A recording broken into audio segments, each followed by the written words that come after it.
Welcome. Last time we were talking about the music of the great Mozart, and tonight we will continue with his instrumental music. We left off talking about his miraculous operas, and we listened to Don Giovanni specifically.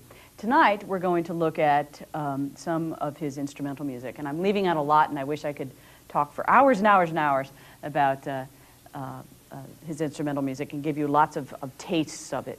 And so I have to give you three tastes, unfortunately. We'll be looking at Symphony No. 40. Again, we've heard a little splice of it. We'll be listening to the rest of it. And we'll be listening to Piano Concerto No. 23 in A major. And then on to his last work, very dramatic work, the Requiem Mass. So we begin with Symphony No. 40. We left Symphony No. 40. When we left, we were talking about sonata form, right? And how we have all of this balance, order, and proportion in the classical period, and sonata form is a very good example of this orderliness. But what Mozart does so beautifully is he gives us order, but he gives us emotion, he gives us contrast, okay? So right now, I'd like you to go back and just refresh your memory a little bit, go back to that first movement. It's very passionate and dramatic, and listen to it again, and then we'll come back and we'll talk about the rest of the movement. So refresh away, Symphony No. 40 in G minor, first movement, written in 1788.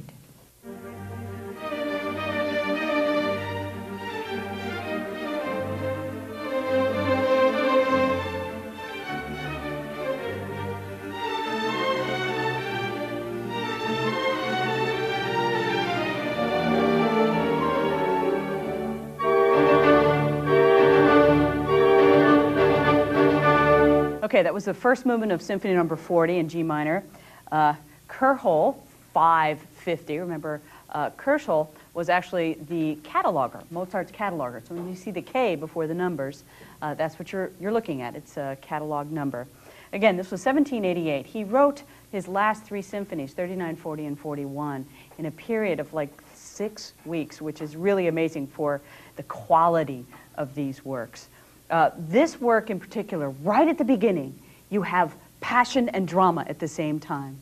And he does this with a very symmetrical, balanced melody, but underneath he has the restlessness of the violas, and it's the rhythmic patterns that really cause you a sense of this urgency, but this urgency with beautiful, balanced melody. And that's one of the reasons I think people flock to his music, right there. The development section, you have a lyrical second theme, which is pronounced by the clarinets and the woodwind, so that in itself is contrast, and that is Mozart was blessed in his life with writing Italian opera, as we know, and so that is a very good example of his lyricism, and he asked the winds to do it as opposed to the violins, which he did for the first theme. It is also in major, and we contrast minor and major. Again, another contrast, and any contrast is going to bring drama.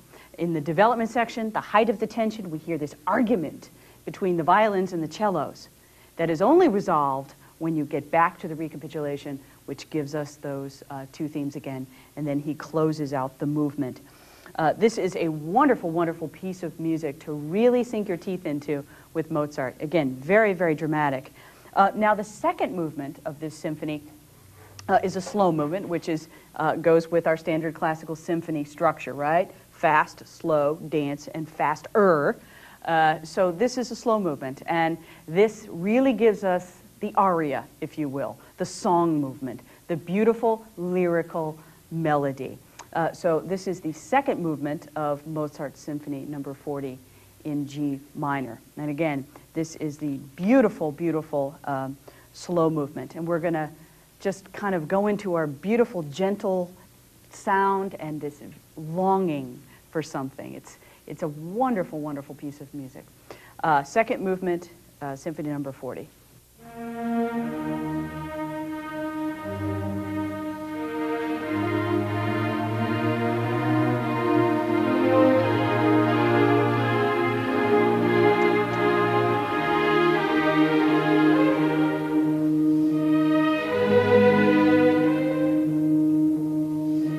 That was the second movement, just a lovely, lovely song movement.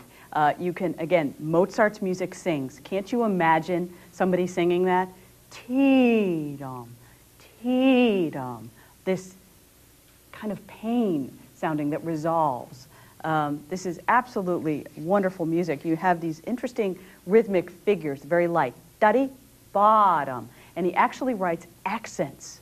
And so the string player must really dig their bows in, ba, and all of a sudden diminuendo. So these dynamics are getting quite, I'll use the word, romantic. Very, very expressive, that's for sure. This movement it's very pulsating. We always have that underlying rhythm going on, especially in the very beginning. Ta-dum, pom, pom. It's this rhythm that gives us that constant pulse. And again, slow movement is standard for the second movement of a classical symphony. And this happens to be the only movement of the symphony that's in major. It's also quite interesting that he puts it in major. It is in E flat. Okay, now this third movement of a standard classical symphony, right, we know it is a dance movement. And this third movement is a minuet. It is in G minor. It's very, very serious and intense. Listen to it. Listen to the contrast. We've seen a minuet and trio already by Mozart in Eine kleine Nachtmusik. And this one's no exception. The contrast between the minuet and trio is absolutely lovely. We're going from minor to major and a lot of contrast. So this is the third movement of Symphony No. 40 in G minor, the minuet and trio.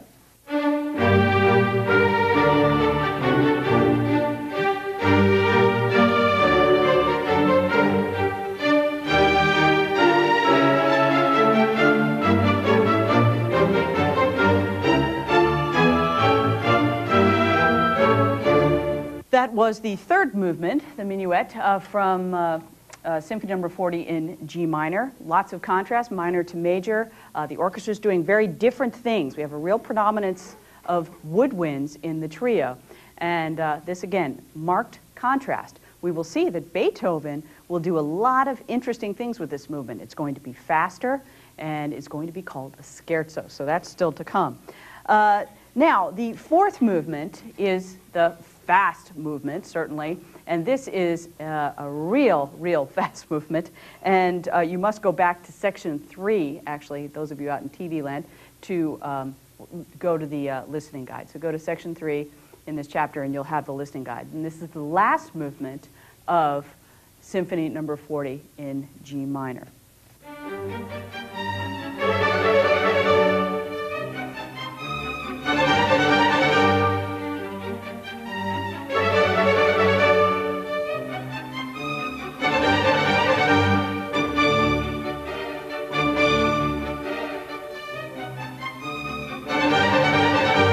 We're listening to the fourth movement of Symphony No. 40. It is in sonata form. You have that very fast first theme, and then the second theme, very, very different, slower and lyrical. That's very typical with Mozart. And then we break into a fugue a little later on in the movement as well. It is a very wonderful, wonderful piece of music altogether. It gives you everything.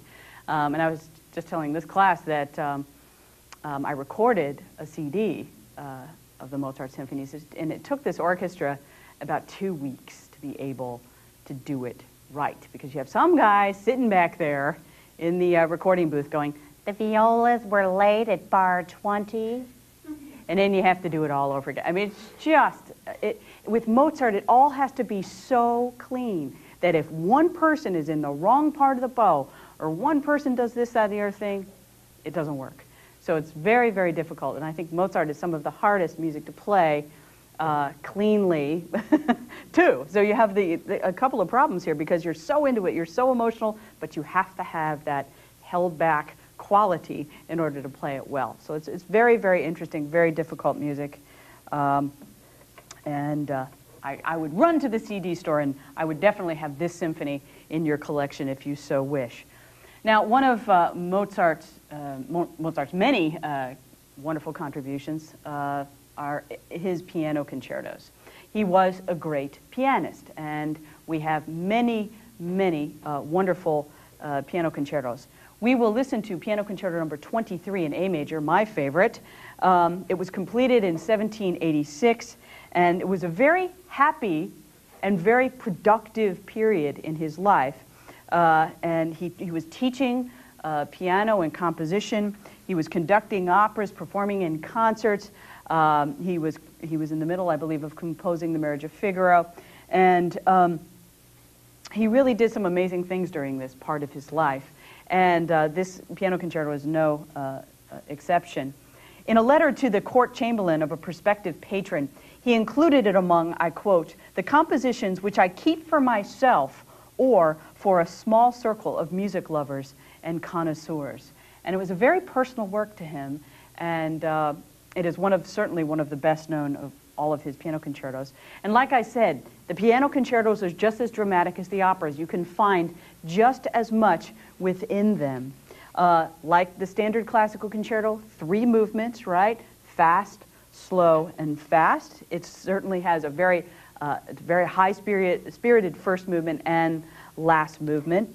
But also, within this high-spirited quality, there's also this wonderful delicacy and wonderful poetry going on with Mozart. He's really given you everything he has within these concertos. We will listen to this wonderful first movement, very, very gentle opening with a touch of sadness, and we're going to go from between major and minor. It's a very, very beautiful opening. Again, Piano Concerto number 23 in A major.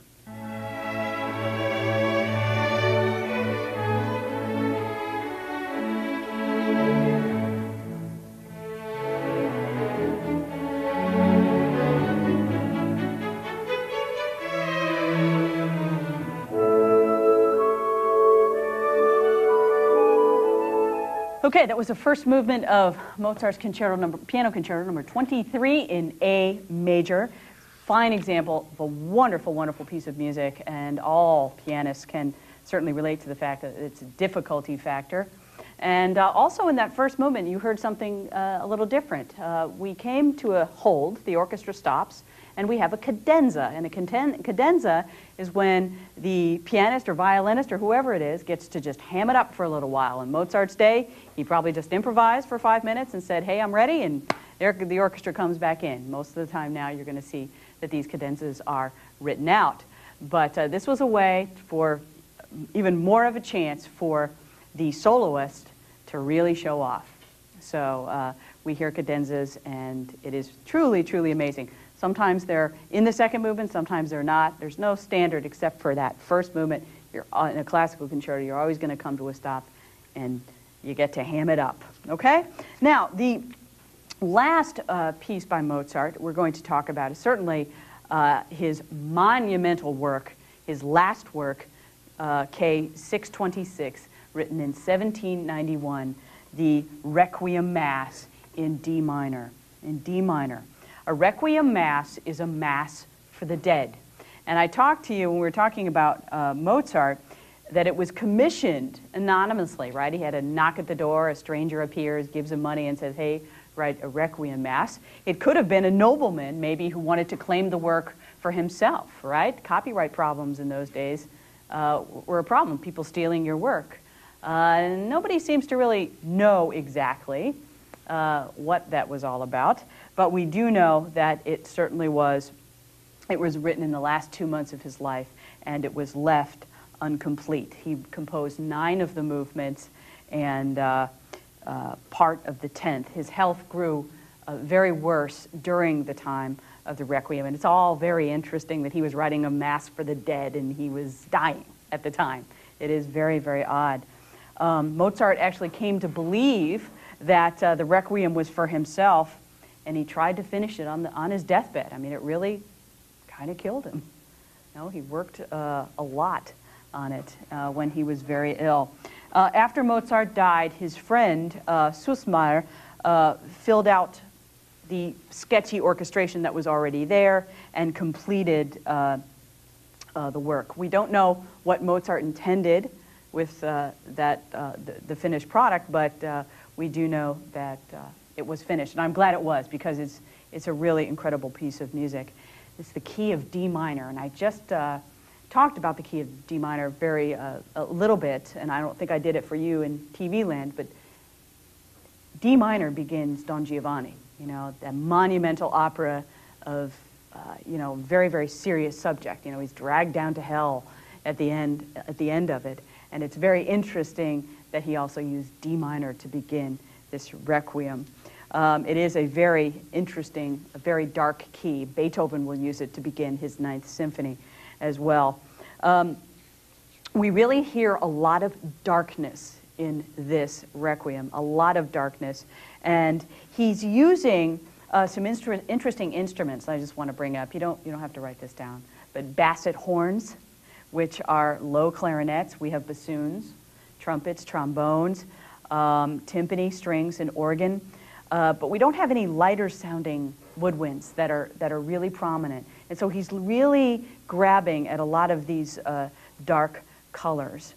And we will focus on the third movement, the Dies Irae. Does anybody know what that means? Dies Irae? It means day of wrath. Day of wrath. And some of the great composers are going to give us interesting versions of the Dies Irae, right? I think one is on a commercial now. I think it's Verdi. The Dies Irae is on a car commercial. Is it a car commercial? I don't know. But, you know, it's like day of wrath. I mean, what are you going to do with this music? And Mozart certainly does a lot of it. The Dies Irae, first of all, is based on a 13th century text which vividly describes the Last Judgment. Okay? So there is enormous tension in this movement, and it's very, very, very stormy in its rhythm and in its dark colors, in the orchestration. So let's listen to it. Dies Irae from Mozart's final work, the Requiem Mass.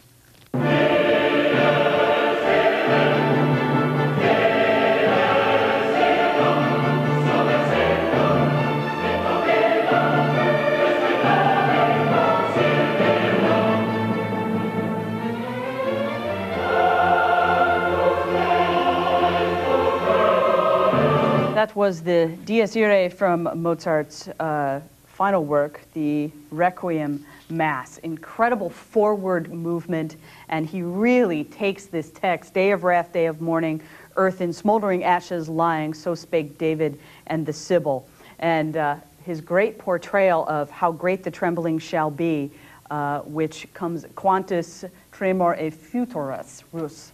And what he does is he creates the trembling within the voices. And the rhythmic patterns as well underneath this create something that sounds like it's trembling. It is truly an amazing picture. Day of wrath, day of mourning, Dies Irae. Okay, so that is just a taste of some of this brilliant, brilliant music. And for those of you who love Mozart and want more of Mozart, hopefully you do, please either email me or call me, and I will try to give you some more Mozart. This is just a taste of what Mozart can really bring to you as a human being. And this is wonderful music, and I hope you've enjoyed at least the taste of it. Another supreme genius of the classical period. But classicist, yes, but romanticist as well. Ludwig van Beethoven, 1770 to 1827. He represents one of the highest levels of musical genius, and we are going to really study this man as well as his music, because in order to study and understand and appreciate the music of Beethoven, you must understand the man. He belonged first and foremost to a generation that received the full impact of the French Revolution. Beethoven was around 21 when this happened. He was born in Bonn, Germany. Bonn, Germany. He is a supreme genius, often compared to the likes of Shakespeare in literature or Michelangelo in painting and sculpture. He changed the face of music in that he opened new doors, new pathways to new expression. But remember, there's a way to explain how this all is happening. Okay? I have two paintings to show you. One of David, and as you can see on your screen, It is a very balanced picture. This is a very good example of a classical painting. As you can see, this is the coronation of Napoleon I. This is 1803. And what you're looking at is a very balanced painting. As you can see, there are people on either side and in back of the action that is going on in the center. The color is very regal as well. This was a time of certainly when Napoleon was still okay, but as you know, that's going to go by the wayside. And this was also very close to the time when Beethoven wrote his Third Symphony and at first dedicated it to Napoleon. And then when he realized that Napoleon was a bad guy, he scratched it out and left it as it was. So now let me show you very quickly what's going to happen towards the middle of the century as we see the French Revolution as it becomes one of freedom and liberty and equality, everything people were striving for, and this revolution, what it meant to people. Here we have Eugène Delacroix's Liberty Leading the People. And she stands for the idea of freedom. She is holding the flag.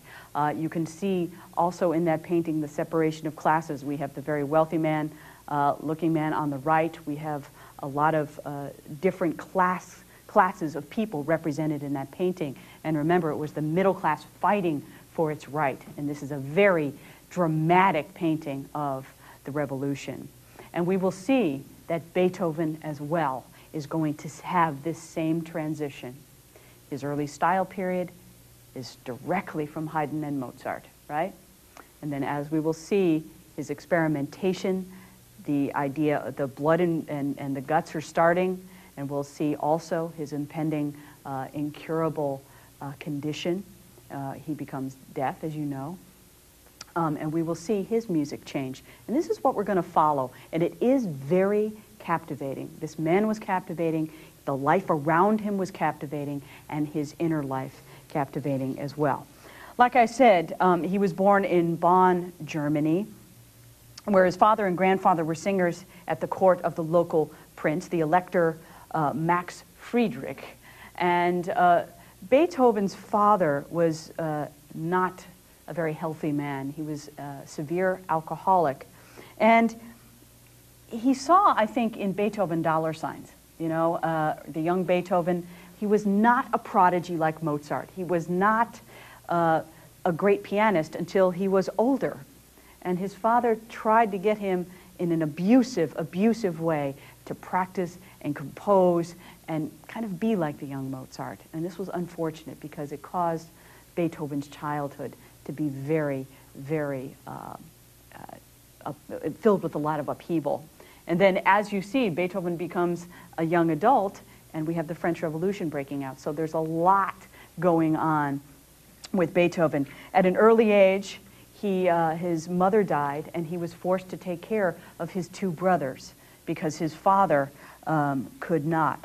So he struggles, okay? He's struggling to be well-known. He's trying to mix with the aristocracy. And what he does is he moves to Vienna. He actually met Mozart. He actually studied composition a little bit with Haydn. And he moves to Vienna. And one of his friends remarked, "Keep an eye on him. He will make a noise in the world someday." Okay? And this was actually not his friend. It was actually Mozart. And so for Mozart to say that about Beethoven, he must have really gone out on a limb, because we know Mozart probably didn't freely compliment other composers, if you know what I mean. So anyway, Beethoven is going to eventually move to Vienna, and that's where he will settle. And remember, Vienna, the city of 250,000 by 1800, right? And Vienna it's a populated city, and it is a cultural haven, and it's certainly of the arts as well. And so Beethoven was a different composer than Mozart. Beethoven was a businessman. Beethoven required people to listen to him. If Beethoven was going to play, you were going to listen. And this whole idea of this revolution, the idea of the individual, liberty, fraternity, equality, well, that's exactly what Beethoven wanted to do with the composer. And so not only did he change the face of, well, the symphony and other things musically, but he also changed the face of the composer, right? Haydn worked for the Esterházys for 30 years, stuck in that castle up in Hungary, right? And also Mozart, you know, he couldn't do it. He couldn't deal with the kind of pressure of working for somebody and being told what to do. Beethoven, he was very self-reliant. He was a self-made businessman.